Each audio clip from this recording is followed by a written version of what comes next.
Live at 5, it's offer review, and as we speak, people are getting paid out on their rogue. Looks like that the amount of shards coming in is correct, but visually inside of the mail, it looks wrong. But the actual number of shards that you receive in game is correct. At the time of shooting this, which is, I just got mine. Mine was about 20 minutes late, so it's going out differently. I'm going to guess within the hour, everybody will have them. Important. Rogue is not available in the Dark promo store until the 20th, which is going to be 24 hours from at the time of recording this. So Rogue is not currently available for Dark promos until tomorrow. Also, we've got a couple interesting infographics coming in from Mimball TV and Sith Lord Venom. He's talking about a Dark Avengers October release with Iron Patriot, Sentry, possibly Moonstone, Hawkeye rework, and U.S. Agent. Very much in a rumor category, not confirmed. Also, then for December, a Sinister Syndicate, which is going to be a rework for Kingpin and possibly Kraven, Scorpion, Lizard, and then either Sandman or Hydro Man. We'll have to see if that comes true. Also, a very nice infographic for Valkyrie. He's suggesting either Raider or Striker. I personally recommend Raider on the Hero Asgardian team. Also, as far as T4s, I did all but the basic, the same that this infographic here is suggesting that the last three seem to be pretty important. Fairly slow team. And the hard counter for the team in both Cosmic Crucible and inside of Alliance War is going to be Eternals. I believe there's a bunch of videos of showing how the Eternals, basically they're a slow team. But once they get up and running, they are very, very, very tricky and very strong. I think you can counter them with Infinity Watch, but then that takes a long, I mean, it's a struggle. It's a struggle. It's just a very strong team once they take their first turn, and that's why Speed Eternals does so well against them. So keep them on. Again, big shout out to Mimball TV and Sith Lord Venom. Also, Apocalypse had better be a absolute monster. So today and in the video before this, there was a lot of information on how to get Apocalypse. Looks like you're going to have to require every single horseman and every single horseman T plus several other characters to unlock Apocalypse, and they're all going to have to be gear tier 17 and from the way that I understood it, blue ISO 5. And so this brings to this Scopely, buff Scarlet Witch if you want us to G17 her. Yeah, she was somebody that I was going to leave at 14, and now it looks like I'm going to have to take her up to 16 in advance before 17. 17 is coming in the next patch, 6.3. My best guess is that the patch will come a week from today, next Tuesday. The patches usually come on Tuesdays or Wednesday, so I'm going to guess the patch is next week, either next Tuesday or Wednesday. Stay tuned. There was a blog post today, and they also suggested that there's going to be another monster blog post this upcoming Friday. Tons of information on that. Should we just all hoard and wait for Scourge? So with the way that A-Force and Inhumans are basically only good for sacrificing Rogue Scourge, should we just wait? Is what teams actually work for the next Scourge? Kind of. It seems like the logical thing to do.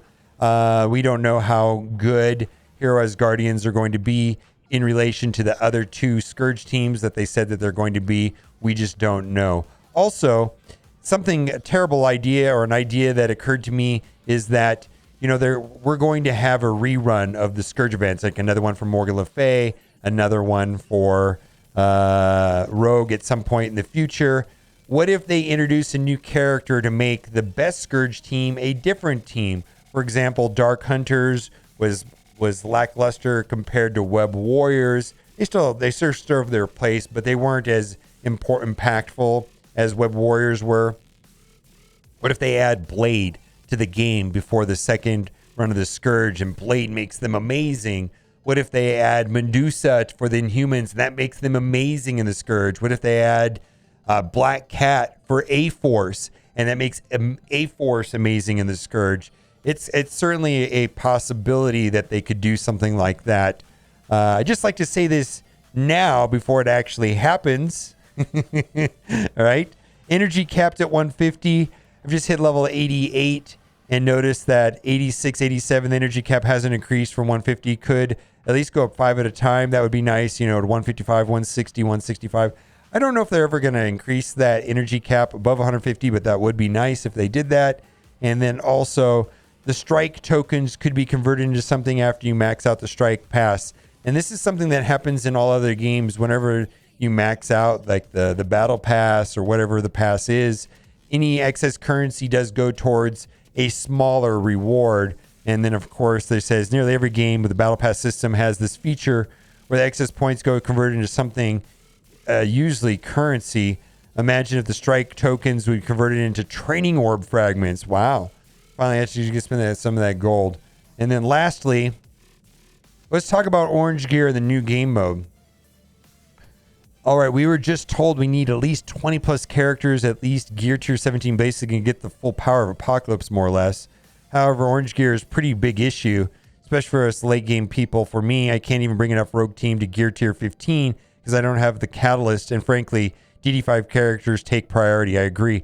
And same thing with me. Like, I've got Scarlet Witch at 14. I can't take her to 15, let alone 16, because of I'm having orange gear problems. DD5 characters take priority. I'm sure that many of you probably in the same boat or similar situation really need a way to get more orange gear or just catalyst, because needing somewhere around 500k or more just for one team is pretty insane. And now I need 5 times that because of the requirements for this new game mode, including characters to be announced. Finally, teal gear is slow. However, the situation seems to be a tid better than orange gear, and I hope that is a temporary situation. But for me, I've noticed that for example, I buy Armory 14s instead of Armory 15s from the War Store currency because I just need 14 mini 14s. And then there's other orange gear, specifically catalysts, that are also choke points. Bottlenecks on bottlenecks on bottlenecks. Some people it's gold, but for most people right now, training materials seem to be the main bottlenecks. Okay, let's go to offer review. We've got a couple $100 offers that are interesting. I'm kind of out of the market for $100 offers, but they are interesting. Space Viking Mega Ketchup Bundle. So one way to look at this right here basically is equivalent of a training material plus. Plus it has, for example, Wong shards. It has metal and prior shards. There's other things inside these orbs. So these do have value just because they do provide training materials. Now, does this add up to $40? Well, not in my book, but Scopely math would say that's worth $20, right? I don't think that's worth $20. And then you get right here 9 plus 5. 9 plus 5 is 14 times $1.50 a piece. It doesn't quite add up to $40. And then also, as far as this event goes, at a minimum, the last 2 milestones are not achievable. They're just literally free to, they're literally just convoluted offers. So if you're looking at the last 2 milestones and it's worth it for you to do this and you need the training materials, because that's more or less, these have an equivalent of, I think it's a 0.95 conversion of training mats to a training materials when you compare them to a training material orb versus what the contents of that. So they're better than a training material orb. Anyways, I'm not going to be purchasing any of these. I don't like events that are convoluted offers. I'm just going to pass on them. But just keep that in mind. Again, same situation here. Is that worth $25 on its own? Not necessarily. Oh, Kraken Snack. Yeah, this is just straight for Kraken Snack. So $100 for opening an Elite 7. Oh, boy. Boy, my goodness. Hopefully it's something you need, right? Not going to be. That is just straight for the Super Kraken whales. Adamantium Assassin Offering. She is currently farmable. So we've got 50 character shards of Lady Deathstrike. I'm a big fan of her. And then we've got a Mega Orb. Some people value them at $5. I personally value them at $1 because I seem to only get Ultimus food and duplicates out of it. Same situation there for Silver Samurai. Comparing the two, I'm a bigger fan of Lady Deathstrike than Silver Samurai. Then we've got Goddess of Thunder, 50 character shards for $35 is outrageous pricing, of course. And then we've got ability orbs, $9, $10 for 240 is not great. They typically have an offer for $5 that gives out more than 350. Whenever that offer comes around, I talk about it at length. Then we've also got training material orbs, amazing bundle. Level up your character. You get 5 training material orbs and 50 L4 training mats for $10. I feel that's a reasonable deal. There's also a gold offer, which I've already bought, which was $10 for 5 gold orbs and 1 million gold, or 4 gold orbs and 1 million gold. But anyways, I've already purchased that. So yeah, it's 4 gold orbs and 1 million gold. I purchased that offer for $10. It's not shown here because I already bought it. All right. Trash, more trash. My goodness. All these gear offers are not great. I don't see any value there in that. Nope. Boy, just not great. Now, this is a repeat when we had that Victory Blueprint event. And the real value with that event was that this netted out like 90,000 points in the Victory Blueprint event. So this is for people that are wanting to push to get to level 90 first. So if you're in that category, like if you bought this once before, you kind of know what this is. I'm not going to be purchasing this. I would suggest if you do buy this to split this up over 2 days because, you know, if you buy it close to reset, you're going to have to go through most of the nodes on one day and then through other nodes another day. Otherwise, you're going to be spending power cores to refresh the nodes, which I think is a terrible idea overall.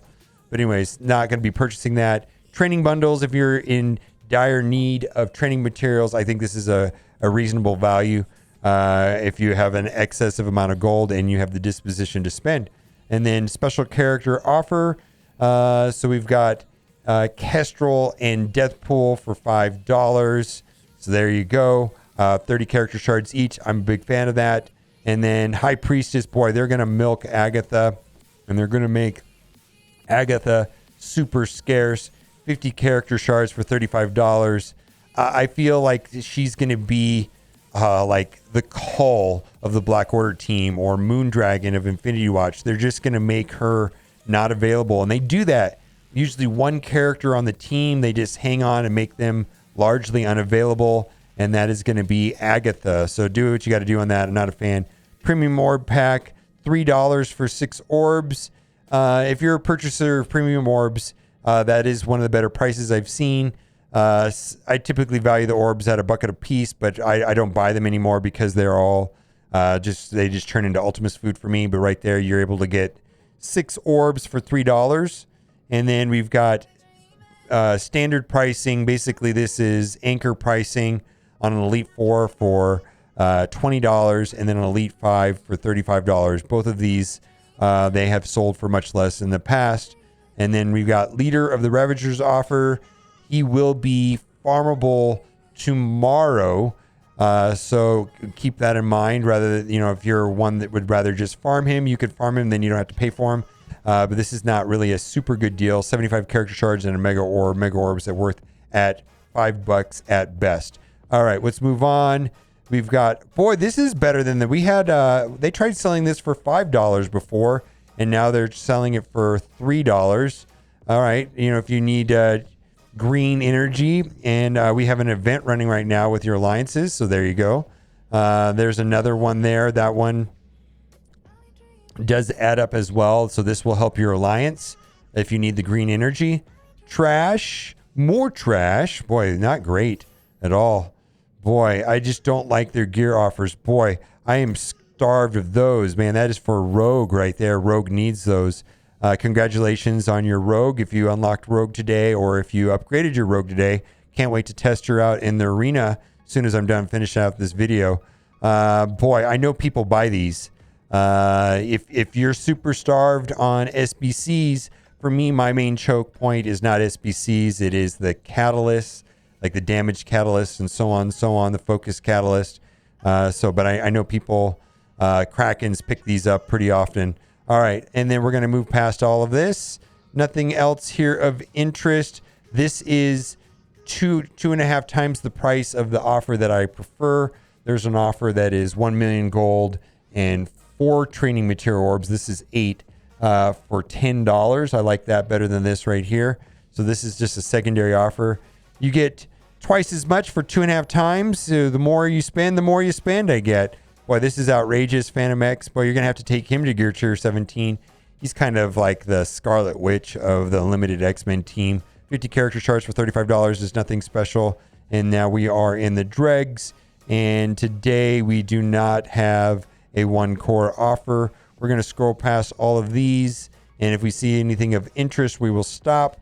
All of this is pretty much standard offers for right now. All right. We don't have a 1-core offer. So we're going to move over to, boy, a lot of offers today. Let's move over to the free-to-play account. We've got a couple offers we're talking about. Prepare for Phoenix. Right here, we've got Villain Mystic Controllers. Loki has his place. You know, he's pretty much useful just because of his passive. You really don't have to upgrade him much. Just use him for his passive. Use him in a lot of situations. There's 3 characters that just get used over and over again just for their passives. Emma is used for a lot of things, and she's useful on her own. But Loki and Cable, any kind of turn meter manipulation is very useful. Also, Namor in select situations in war, and even Falcon has turn meter manipulation. So any character in a turn-based game that has the ability to manipulate turn meters seems to fare in the long run better than most characters. The rest of these characters, I'm not getting a lot of use. Nobu and Hand Assassin are garbage. I don't know if I use Ronin anywhere, and I haven't really been using Mordo, but the idea is this will help you unlock Phoenix. So if this helps you unlock Phoenix, you get 150 times 5 for $35. All right, let's move on to a different Loki offer. Again, Loki, if this helps you unlock Phoenix, I get it 60 times 60 character shards for $10. And then we've got Hela. That's not a great deal. I believe that this should not be selling for more than $5. And there we go. We've got Ronin. That's an excellent value for 50 character shards for $5 if you're trying to get Phoenix. But Ronin himself is not getting used anywhere. He is on the bench. And then we've got Mordo. Wow, Mordo, 50 character shards for $5. I just don't really use him. I know that he was kind of supposed to be like a soft 5th for dark hunters, but I ended up using Namor in war, so I never really got a lot of use out of him. I like the new costume on him, though. The new costume's kind of nice. All right, let's see if we have any other offers here in this that are not duplicates, and we will just pass up all of this. I believe all of this is the same offers that we already looked at, so there's nothing of interest there today. Ooh, look at that. Mega Orb deal, 180 OG Spider-Man. Yeah, if you need OG Spider-Man, I feel like that's a good price. 180 character shards for $10. If you're working on your Web Warriors, plus you get a Mega Orb. Mega Orb has some value there. That's a fantastic deal. I think they need to do more deals like that. 180 character shards for $10 plus a Mega Orb. A Mega Orb is worth anywhere from $1 to $5 depending on who you talk to. I believe somebody that's looking for OG Spider-Man would probably value that at $5 because they're going to need character shards. You can get all kinds of great things out of Mega Orbs at time. All right, that'll do it for today's offer review. We're going to have a big blog post on Friday, so stay tuned. And a patch next week would be my guest. All right, guys, thanks for watching and keep on gaming.